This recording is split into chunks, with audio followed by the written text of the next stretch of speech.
Today, we have some incredibly juicy content. We have a product that is going to break 2 world records. I have no idea while I have bread in my hand here. That is the new keyboard from Corsair, the K100 Air wireless. And the first record is going to break as it is the thinnest gaming keyboard we have ever seen. That's why I had bread in my hand, because it's thinner than a slice of bread. Okay. Now I need a drink. The next record it's gonna break is it is the most expensive gaming keyboard ever, coming in at $280. Corsair! All right. Let's take a look at the keyboard before we start judging, right? So this is what you get in the box. You get your keyboard, get your detachable USB-C cable, and then on the back, your dongle is in this little door right back there. So you can use this keyboard in wireless, Bluetooth, as you see over here, and then wired. Now, whenever you're running it wired, you still need to flick that power switch over there to power it on. And it can also charge at the same time while you're using it. Number one, let's take a look at this build right here. You got that nice Corsair aluminum plate, which we're all very familiar. On the top, this thing is solid. Even though it's incredibly thin, you can't flex it one bit. I absolutely love it. Look underneath. Nice rubber feet all the way across. Over here, you got 2 levels of pop-out feet. I wish they would have put a little rubber foot up here just to kind of balance it out, but again, it does not flex on you. You all know me. I never use the pop-out feet on keyboards, but for this one, I had to use the pop-out feet. If I let it just sit just like that, I almost had to force my arm to be down on the table and type, and it was incredibly weird. Now, as you've seen with many other Corsair keyboards, you have all of your shortcuts here, volume roller, your media controls over here, your profile, your lighting, and then you get your indicator up here as far as caps, or if you lock that Windows key or anything. Very easy and functional right there. But I know the one thing you're looking at here, or trying to see, are these incredibly thin keycaps and switches. So let me try to show you in my camera, which I doubt it's even gonna be able to pick up, but you can see they are incredibly thin, just right there. You know what? Let me go on and zoom this camera out and maybe we'll get a little bit of a better look right there. So again, take a look at those keycaps. You almost can't even see it. It's almost like part of the body. It is incredibly thin, guys. Like, no joke. Hold on, did I eat my entire piece of bread? Let me pull my bread back out here and you can see. There's a slice of bread and there is the keyboard. If you look on the other side, the keyboard or the piece of bread is like twice as big as the keyboard, guys. And again, looking at those caps and those switches, it's incredible. Now, I cannot pull off these caps here. Let me zoom this back in. Wrong way. Let me zoom this back in right here. I'm gonna pull out the box and hopefully we can focus up and look at that. So you can see right here the Cherry MX Ultra low profile switches. These do feel like the switches that you would see in like an Apple product, whether that be a laptop or one of their desktops or their keyboards or something. Very similar here. Now, what the camera probably couldn't pick up is that these keycaps do have a little dimple in the middle of them. So your fingers do sit in. It's not just like straight flat across. So they do lock your fingers in quite a bit. But again, since it's so low, I did accidentally smash into some other keys sometimes, especially down here on the space bar. When I would press it, I'd hit like that B and V. If I'm in gaming right there, I just automatically hit like that B right there, you know what I mean? Because it's so stinking low. But talking about the switches on this board, I want to give you a quick listen. They are tactical, but again, for a low profile board, nice to get that bump, especially with them being so low profile.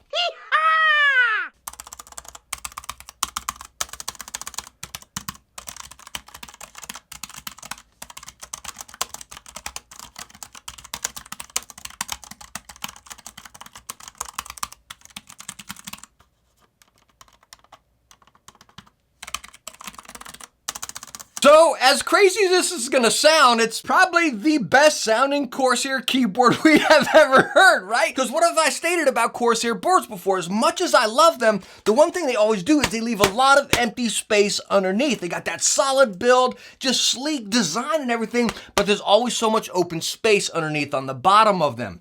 This one, again, there is no space, so you don't get any pinging, no ringing or nothing. It sounds solid, and all these keys are incredibly solid. I mean, they are just locked in there. Besides, again, talking about when I was gaming with it. So right now, I mean, these keys are locked. You cannot budge them one bit. Just grazing across them, they don't shake, they don't rattle, nothing. But again, when I'm gaming, I'm pressing a little harder, right? So I'm getting down here on my W, I'm holding my W and kind of going that way. And when you get like this, you can see my finger, it's moving with the key. You can probably hear it a little bit. Let me pull it up some here. So when you press the key down,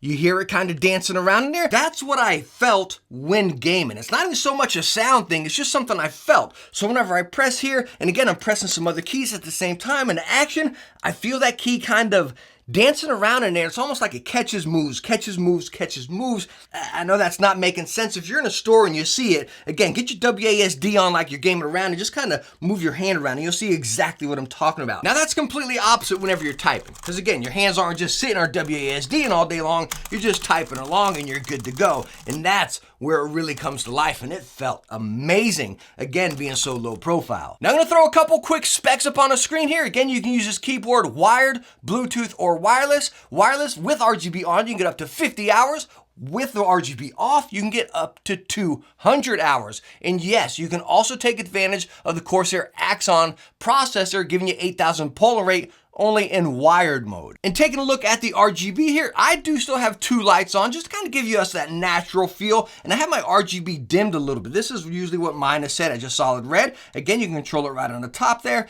Bam. Now we're off. So you can see I keep mine on the lowest setting. Right here, we are on the highest. Again, I got multiple lights on, just to let you know. And you can control your RGB right on the keyboard and it will save right to it. So if you come up here, function, and maybe hit 2, again, different effect there, all the way over down to 0. When you get down to, I believe it's 0, you can cycle just your solid color. So I like that. So if you don't want to use software, bam, you just want to set it, you're good to go. So anyways, looking at that screen up there, we're just going to show your indicators. Again, say if you hit the Windows lock, bam, it comes up right at there. Same with your cap lock and all that. Really cool to actually have those right at your fingertips there. But at the end of the day, looking over the keyboard, no, I wouldn't recommend it for gaming at all, especially with those keys being weird and it's just too low. But as far as productivity, if you're on like a Mac or something, that's where I would love this. But I wish they had like the Mac keys, you know? That's where I would recommend this. But still, at the core of it, $280. I mean, good night, this keyboard's expensive, and that's hard for me to say because my main productivity keyboard is a Razer Deathstalker, and I think this is $250. So we're really not too far off. So it's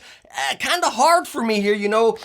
I love this one. It's not incredibly low like that, but you got dampener switches. Go watch my review for this one. I main this on my productivity desk and my gaming desk, TKL on my gaming desk. But again, it's hard for me to really bash the price when I'm already maining a $250 keyboard, but still, it's the most expensive. It's $280. It is incredibly expensive. You got to narrow it down and say, yeah, that's what I'm looking for. Then you can justify it. Me personally, again, just straight up honest with you guys, for my lifestyle and my use, I can't justify it. And I think for a lot of us, if we buy this board, well, son of a gun, we're not going to have enough money for a piece of bread. So thank you so much for watching. Hope I was able to help you out. Hope you enjoyed it. If you did, hit that thumbs up and don't forget to subscribe. I hope I catch you in the next one. Bye now.